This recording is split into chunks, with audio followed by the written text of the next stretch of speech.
Самсон үзэгчдээ төвцөг мэдээллийн хөтөлбөрийн мигмар гарагийн дугаар эхлэхэд бэлэн боллоо. Хөтөлбөрийн эхэнд мэдээллийн хураангуйд анхаарлаа хандуулна.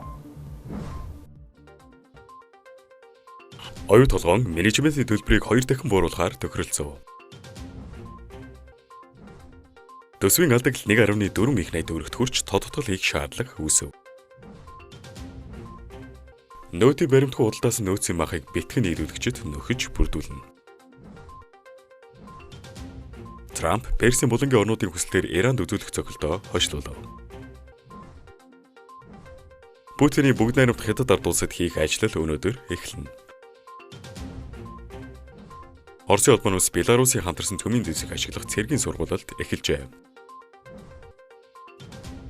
Талис Гудагийн дэлхийн эрүүл мэндийн чуулган нээгдлээ. Оюутлогоо төслийн менежментийн төлбөрийг бууруулах асуудлаар Монголын засгийн газар болон хөрөнгө оруулагч тал Рио Тинто хооронд үргэлжилсэн хилцээ тодорхой үр дүнд хүрч менежментийн төлбөрийг 2 дахин бууруулахаар тохиролцсон талаар ерөнхий сайд учрал мэдээллээ. Засгийн газрын зүгээс энэхүү тохиролцоог Монголын хүртэх өгөөжийг нэмэгдүүлэх төслийн зардлыг бууруулах чухал алхам гэж үзэж байна.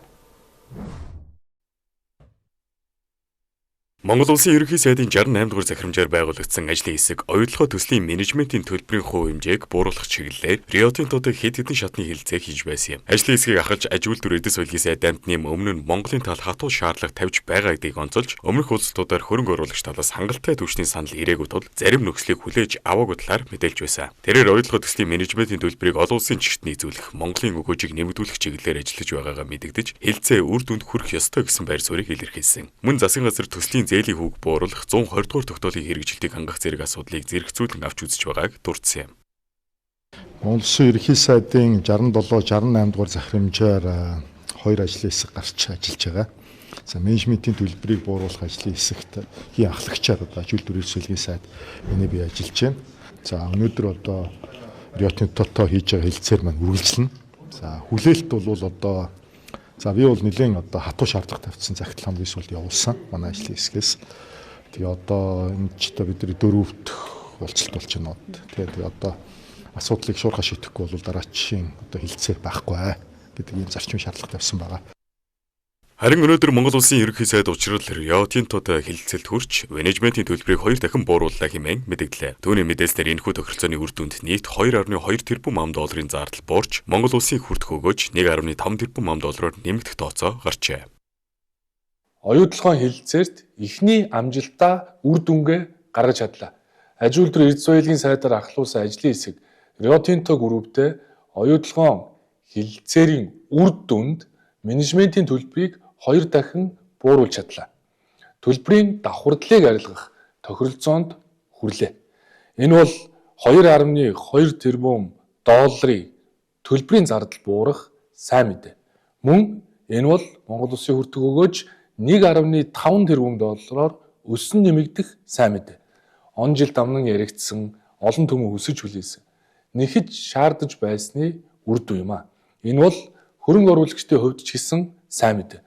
Монголчууд эрх ашиг хамгаалж чаддаг, хөрөнгө оруулагч нартай нэг түвшинд яриа хийж, хилцээр хийж чаддгийн үр дүн юм а.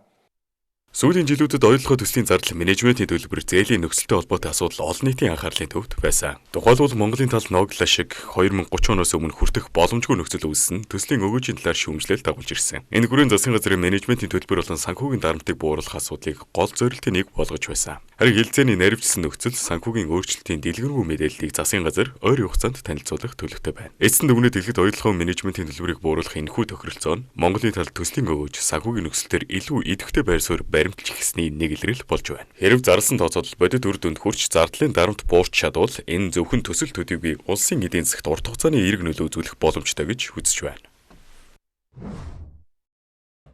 Улсын нэгдсэн төсвийн тэнцвэржүүлсэн орлого 2026 оны эхний 4 сарын байдлаар 8.9 их найт төгрөгт хүрч өмнөх оны мөн үеэс 5.4% өссөн бол нийт зарлага 10.4 их найт төгрөг болж 21.4% нэмэгдсэн талаар үндэсний статистикийн бюро мэдээллээ. Ингэснээр төсвийн тэнцэл 1.4 их найт төгрөгийн алдагдaltaй гарч төсвийн дарамт эрчимжиж ихсэнийг эдийн засгийн үзүүлэлтүүд харуулж байна. Хамгийн анхаарал татчихвал төсвийн алдагдлын өсөлтийн хурд юм. Өнгөрсөн оны мөн үед улсын төсөв 57.9 тэрбум төгрөгийн алдагдaltaй байсан бол энэ онд 24.6 дахин өссөн үзүүлэлтээ гарлаа. Мөн энэ нь 2025 оны жилийн эцэст бүртгэгдсэн нийт төсвийн алдагдлын хэмжээнээс давсан дүн болж байгаа нь төсвийн сахилах зарлагын бодлогод эрсдэл үүснийг илтгэж байна. Орлого тодорхой хэмжээнд өссөн ч зарлагын өсөлт үүнээс хэд дахин өндөр байгаа нь төсвийн тэнцвэрт байдал алдагдахад хүргэж буй гол шалтгаан болж байна. Ялангуяа урсгал зардал төрийн санхүүжилтийн хэмжээ нэмэгдсэн нь төсвийн дарамтыг улам тэлж байгаа талаар эдийн засгчид өмнө нь анхааруулж байсан. Нөгөө талд инфляц 4-р сард 10.1% хүрч 2 оронтой тонн шилжсэн төсвийн тэлэлт эдийн засаг дахь мөнгөний дарамтыг нэмэгдүүлж болзошгүй гэсэн болгоомжлыг дагуулж байна. Өрхийн хэрэглээний зардал өсөж төгрөгийн худалдаа авах чадвар суларч буй энэ үед төсвийн өндөр алдагдал үргэлжилвэл инфляцийн дарамт цаашид хадгалагдах эрсдэлтэй гэж үзэж байна. Эдийн засаг хөгжлийн сайдын энх баяр төсөвт тодотголыг шаардлага үүссэнийг мэдгдсэн ч одоогийн хуулийн зохицуулалт тодотголыг шууд өргөн мэдүүлэх боломжийг хязгаарлаж байгаа юм. Тодорхойлбол төсвийн доктортой байдлын тухай хуулиар дунд хугацааны төсвийн хүрээний мэдэгдэл батлагдсанаас хойш 3 сарын хугацаанд төсвийн тодотгол хийхийг хориглодог. Харин энэхүү хязгаарлалтыг өөрчлөх хуулийн төслийг улсын хурлын чуулганы пүрэв гарагийн уралдаанаар хэлэлцгийг дэмжсэн нь засгийн газар ойрын хугацаанд төсвийн бодлогод өөрчлөлт оруулах боломж нэгдэж болзошгүйг харуулж байна. Төсвийн орлогоос давсан зарлага, өсөж буй инфляц, сулрах ханч зэрэг үзүүлэлтүүд авахцаж буй энэ үед төсвийн тодотгол нь зөвхөн тоон өөрчлөлт биш, харин төрийн зардлын бүтцийг дахин ирэмлэх сорилт болж эхэлж байна. Хүнс хөдөө аж ахуй хөнгөн үйлдвэрийн яам засгийн газрын үнийн өсөлтийн эсрэг авах зарим арга хэмжээний тухай тогтоолын хүрээнд нөөцийн махны хүртээмж түгээлтийг нэмэгдүүлэхээр ажиллаж байна. Захим төлбөрийн баримтгүй худалдаас нөөцийн махны хэмжээгээр тухайн аж ахуй нэгжүүд орон нутгаас нөхөн бүрдүүлж зах зээлд нийлүүлэх ажлыг энэ сарын 25-ны өдрийн дотор зохион байгуулахыг үүрэг болгожээ. Засгийн газрын тогтоолд нөөцийн махыг нэг этгээдэд давтамжтай болон их хэмжээгээр худалдан борлуулсан тохиолдлууд нь холбогдох хууль тогтоомжид нийцсэн хэсгийг яаралтай хянан шалгаж, дутагдсан хэмжээгээр нөхөн бүрдүүлж, зах зээлд нийлүүлэхийг бэлтгэн нийлүүлэгчд хариуцах чиглэл өгсөн байна. Мөн захин төлбөрийн баримтгүй худалдаас нөөцийн махны хэмжээгээр тухайн аж ахуй нэгжүүд орон нутгаас нөхөн бүрдүүлж, зах зээлд нийлүүлэх ажлыг энэ сарын 25-ны өдрийн дотор зохион байгуулахыг үүрэг болгоод байгаа юм. Учир нь нийслэлийн хүн амын хүнсний хэрэгцээнд зориулан бэлтгэсэн нөөцийн махны үнийн зөрүү болон шинэ мах бэлтгэх үйл ажиллагааны зардлын санхүүжилтэд шаарддаг 11.3 тэрбум төгрөгийг төсөвтөө зохицуулалт хийх замаар шийдвэрлэхийг Хүнс хөдөө аж ахуй хөнгөн үйлдвэрийн сайд Идэр хотод үүрэг болгосон байна. За маргааш өглөөнөөс эхлээд энэ аж ахуй нэгжүүд одоо өөрсдийн одоо найдвартай харилцагч гэж үзэж байгаа бөөний одоо сүлжээ дэлгүүрүүд мөн одоо Улаанбаатар хотын хэмжээнд үйл ажиллагаа явуулж байгаа аж ахуй нэгжүүдээрээ бүр тодорхой байршил цагуудыг нь гаргаад ингээд энэ түгээлтэд явуулнаа гэсэн ийм зүйл байна. За цаашид энэ нөөцийн махны худалдаалах хугацаа бол 6 сарын 15 хүртэл байсныг бид одоо 7 сарын 11 хүртэл буюу 15 хоногоор бас цааш нь сунгаж за одоо зах зээлд нэвтэрж байгаа нойтон махыг хөдөлгөөнд бас татж түгээлтэнд оруулах гэх мэтийн ийм ажлуудыг зохион байгуулъя. Мэдээж одоо тодорхой хэмжээнд татаас өгөөд энэ ажлууд зохион байгуулагдаж байгаагийн хүрээнд нөгөө талдаа хатуу хяналтууд байх ёстой. Юун дээр нөгөө миний саяны хэлдэг ий баримтын асуудал дээр одоо татвар ерөнхий газрынхан за гэдэг олон зүйлүүдийг бас бид татж оролцуулъя. За цаашдаа ер нь одоо энэ төв сүрэн газрын махан дээр махны хэрэглээн дээр ер нь төр ямархуу байдлаар оролцох юм бэ гэдгээч бас нэгдүгээр тодорхой болгоё гэдэг. Тэгэхээр ер нь одоо Монголын хөрөнгийн биржээр, хөдөө аж ахуйн биржээр дамжуулж махны худалдааг зохион байгуулах ямар болцоо байгаа гэдэг дээр нэгдүгээр судалгаа шинжилгээнүүдээ хий. Хоёрдугаарт энэ малчны гар дээрээс хотноос гарсан энэ мах маань яг хэрэглэгчийн гар дээр очтлоо одоо 5-аас 4-өөс 5 дамжлага дамжиж үнийн хувьд бол одоо малчин хүнд ашиггүй нөгөө талдаа хэрэглэгчд ашиггүй одоо үн бий болж байгаа гэдэг ийм одоо асуудлыг ч гэсэн бас зохицоор нь авч үзье гэсэн ийм одоо чиглэлүүд бас гарч байна. За зохиомл үн тогтоож гин үгүй юу гэдэг дээр татварын ерөнхий газар нөгөө монополийн эсрэг газар бас энэ дээр одоо ажил яа гэсэн ийм одоо шийдвэр энд гарч байна. За нөгөө талдаа бас нэг чухал шийдвэр бол энэ хүнсний тухай хуулийн холбогдох заалтууд дээр тухайн орон нутгата энэ стратегийн бүтээгдэхүүн, хүнсний бүтээгдэхүүн тэр дундаа одоо махны нийлүүлэлтийн асуудлыг тухайн шатны засаг дарга өөрөө бие дааж зохион байгуулах үүрэгтэй.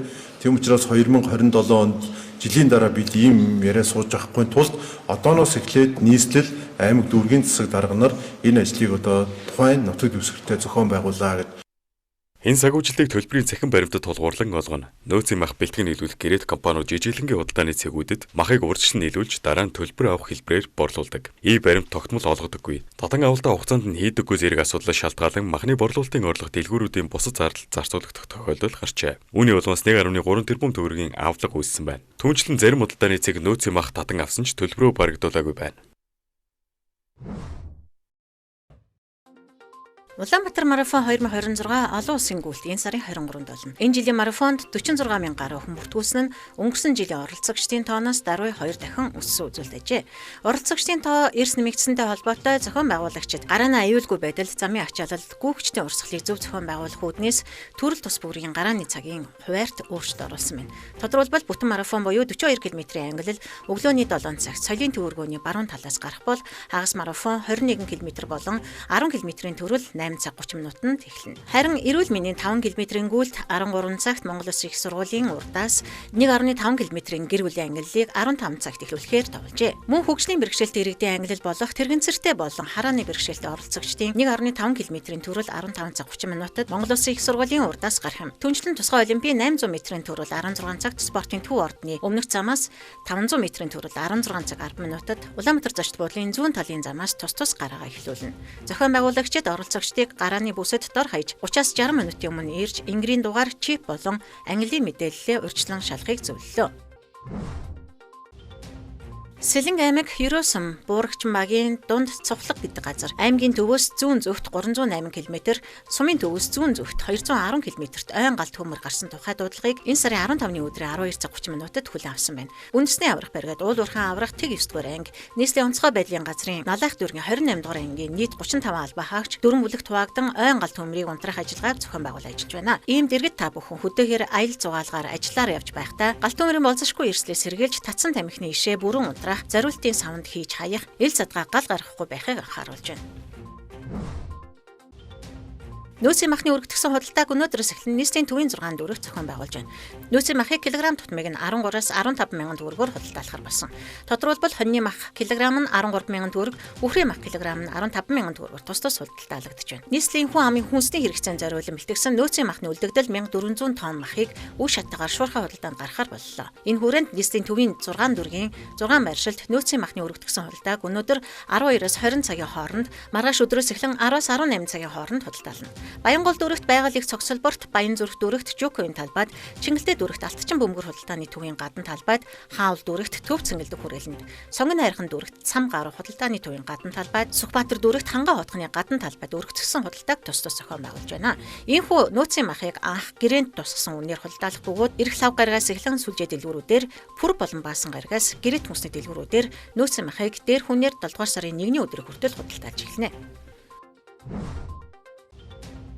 IMC буюу олон улсын математикийн олимпиадын хорооны ерөнхийлөгч болон удирдах зөвлөлийн гишүүд Монгол улсад ажиллаж IMC 2026 Монголын олимпиадын бэлтгэл ажилдаа танилцлаа. Олимпиадын зохион байгуулах багтаа уулзаж, арга туршлага хуваалцсан, олимпиадын ерөнхий төлөвлөгөөг наривчлан хэлэлцэж, арга хэмжээний хөтөлбөр, оролцогчдын байрлах байр, тэмцээн явагдах танхим, зочдыг угтаан авах үйлчилгээ болон логистикийн нэгдсэн төлөвлөгөөтэй бичлэн танилцаж, бэлтгэл ажлыг аль биесээр баттгсан юм. Налайх дүүрэгдэх Монгол Германы хамтарсан ашигт малтмал технологийн их сургуулийн кампус болон нээлтийн үйл ажиллагаа зохион байгуулагдах талбайд ажиллаж олон улсын стандарт аюулгүй байдлын шаардлагын дагуу мэргэжлийн зөвлөмжүүдийг өгөв. Мөн талууд Монгол улсын боловсролын яамны удирдлагуудтай уулзалт хийж Монголын боловсролын систем дэх шинжилгээний талаар санал солилцсноос гадна олон улсын томоохон тэмцээн уралдааныг зохион байгуулах арга техник, стратегийн мэдлэгийг хуваалцлаа. Иймээс энэ оны 7 дугаар сарын 22-ноос 27-ны өдрүүдэд зохион байгуулагдах IMC олимпиадын бэлтгэл ажил олон улсын хяналт доор үргэлжилж байна.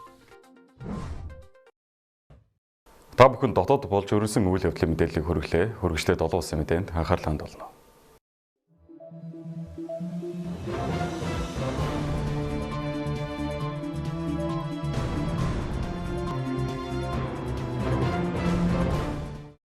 Сайн байцгаана үзэгчдээ, төвцөг мэдээллийн хөтөлбөр олон улсын мэдээгээр үргэлжилж байна. Эхний мэдээ хүргэе. Америкийн нэгдсэн улсын ерөнхийлөгч Дональд Трамп Персийн булангийн орнуудын хүсэлтээр Иранд үзүүлэхээр төлөвлөсөн цохилтоо түр хойшлуулсан байна. За тэрээр өөрийн цахим хуудсанд Катар, Сауди Арабын нэгдсэн Эмират улсын удирдагчдын тавьсан хүсэлтийн дагуу мягмар гарагт хийхээр төлөвлөж байсан довтлогоо хойшлуулж байгаа бөгөөд дээрх улсууд Ирантай чухал хэлэлцээ өрнүүлж байна. Америкийн нэгдсэн улсад хүлээн зөвшөөрөгдөх хүч хэлэлцээг Ираны талтай хийнэ гэж бодож байна. Хэлэлцээнд Ираныг цөмийн зэвсэгтэй байлгахгүй гэдгийг чухалчлах болно хэмээн нийтэлсэн байна. Трамп Ираны эсрэг цэргийн ажиллагаагаа хойшлуулж байгаа ч хүлээн зөвшөөрөгдөхүйц хэлэлцээ хийгдэггүй тохиолдолд Ираны эсрэг бүрэн хэмжээний өргөн цар хүрээтэй байлдааны ажиллагаа явуулахад Америк нэгдсэн улс бэлэн байгааг мөн анхааруулсан байна. Трамп даваа гарах сэтгүүлчдтэй уулзах үеэр мөн Иранд явуулах цэргийн ажиллагааг 2-3 өдрийн хугацаанд хойшлуулсан гэд Иран цөмийн зэвсгээс татгалзуул Америк нэгдсэн улс сэтгэл хангалуун байх болно гэсэн утгатай мэдээллийг хийжээ. Дональд Трамп өнгөрсөн 7 хоногт Бээжинд ажиллахдаа Хятадын төрийн тэргүүнтэй Ираны асуудлыг хэлэлцсэн бөгөөд дараагаар нь 2 өдөртөгч Тегеран цөмийн зэвсэгтэй байх ёсгүй гэдэг дээр санал нэгдсэнийг цагаан ордон мэдээлж байсан билээ. Харин Ираны зүгээс Америк нэгдсэн улсыг стратегийн алдаа буруу тооцоолол дахин бүү хийх хэмээн сануулсан мэдгэдгийн сацсан. Ормозын хоолоогоор дамжин өнгөрөх тээврийн хэрэгслийг хянаж зөвшөөрөл олгох шинэ байгууллага ажиллаж эхэлсэн талаар Ираны төрийн хэвлэл мэдээллийн хэрэгслүүд мэдээлээд байна. Дараагийн мэдээ хүргэе. Оросын албаны улсын төрийн тэргүүн Владимир Путиний бүгд найрамдах Хятад ард улсад хийх айлчлал өнөөдөр эхэлнэ. За тэгвэл Оросын төрийн тэргүүн айлчлалынхаа өмнө буюу өнөөдөр айлчлалтай холбогдуулан видео мэдээлэл хийсэн байна. Тэрээр Орос Хятадын ард түмний харилцаа улам ойртож, харилцан ойлголцол улам гүнзгийрнэ гэдэгт найдаж байгаагаа илэрхийлж, хоёр улсын түншлэл бол найрсаг хөршийн харилцааг гүнзгийрүүлэхийн төлөө хамтран бүх хүчээ өргөжлүүлэн дайчлана гэдэгт итгэлтэй байгаа ба энэ нь хоёр орны хөгжил цэцэглэлтийг ахиулж ард түмэнд үр өгөөж авчрахаас гадна дэлхийн аюулгүй байдал доктортой байдлыг хамгаалахад төв нэмэр оруулна хэмээн онцлоод байна. За хоёр улсын удирдагч нар лав гарагт хэлэлцээ их товтой байгаа бөгөөд тэд хоёр талын харилцаа хамтын ажиллагааг гүнзгийрүүлэх олон улсын болон бүс нутгийн тулгымдсан асуудлууд Трампын Бээжинд хийсэн ажил болон Монгол улсын газар нутгаар дамжин өнгөрөх Сибирийн хүч хоёрын хоолойн төсөл зэрэг олон асуудлыг хэлэлцэхээр төлөвлөд байгаа юм а. Оросын албаны улсын ерөнхийлөгч Владимир Путин 19-20-ны өдрүүдэд Хятадд төрийн ажил хийх ба энэ нь түүний тус улсад хийж буй 25 дахь ажил харин энэ онд хийж байгаа анхны гадаад ажил болох гэж байна. Дараагийн мэдээ. Оросын албаны улс Беларусын хамтарсан цөмийн зэвсэг ашиглах цэргийн сургуулилт эхэлсэн талаар бүгд найрамдах Беларусь улсын Батлан амгалахын яамны зүгээс даваа гарагт мэдэгдлээ. За Оросын албаны улсын цэргийн албан хаагчидтай хамтарсан энэхүү сургуулилт нь цэргийн техник хэрэгслийн бэлэн байдлыг шалгах, зэвсэг ашиглах бэлтгэл хийх, бие бүрэлдэхүүний сургалтыг сайжруулах, бэлэн байдлыг шалгах зорилготой ба сургуулилтад Пуужингийн болон нисэх хүчний цэргийн анги нэгтгэлүүд оролцож байна. Цөмийн зэвсэг ашиглах энэхүү сургуулилт нь холбооны улсын хүрээнд төлөвлөсөн төлөвлөгөөт сургалтын арга хэмжээ бөгөөд 3 дахь орнуудын эсрэг чиглэгдээгүй бүс нутагт аюул занал хийлэхгүй гэдгийг Беларусын Батлан амгалах яам цохон тэмдэглэсэн бол Украин улс энэхүү сургуулилтад онцгой анхаарал хандуулах шаардлагатай хэмээн үзэж байна. Беларуст тактикийн цөмийн зэвсэг байршуулж хоёр улс хамтран цөмийн сургуулилт хийж байгаа нь дэлхийн дахины аюулгүй байдалд асар их сорилт учруулж байгаа тул барууны орнууд болон дэлхийд дахин Орос Беларусын энэхүү үйлдэлд хатуу хариу арга хэмжээ авах ёстой хэмээн Украины гадаад хэргийн яамны зүгээс хураалсан байна. Сүүлийн мэдээг хүргэе. Швейцарын Женев хотноо даваа гарагт 79 дахь удаагийн дэлхийн эрүүл мэндийн чуулган нэгдэд байна.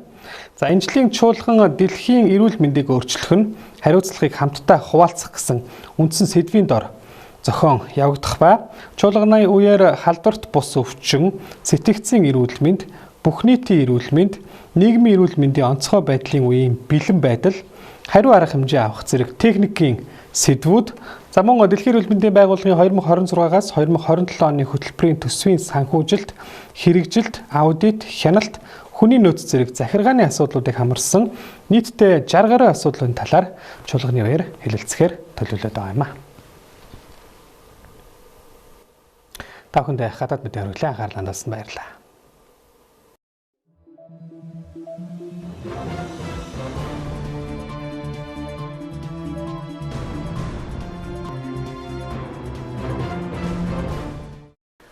Төвцөг мэдээллийн хөтөлбөрийн мэгмар гарагийн дугаар үгээр өндөрлөж байна. Анхаарлаа хандуулсанд баярлалаа. Баяр таа.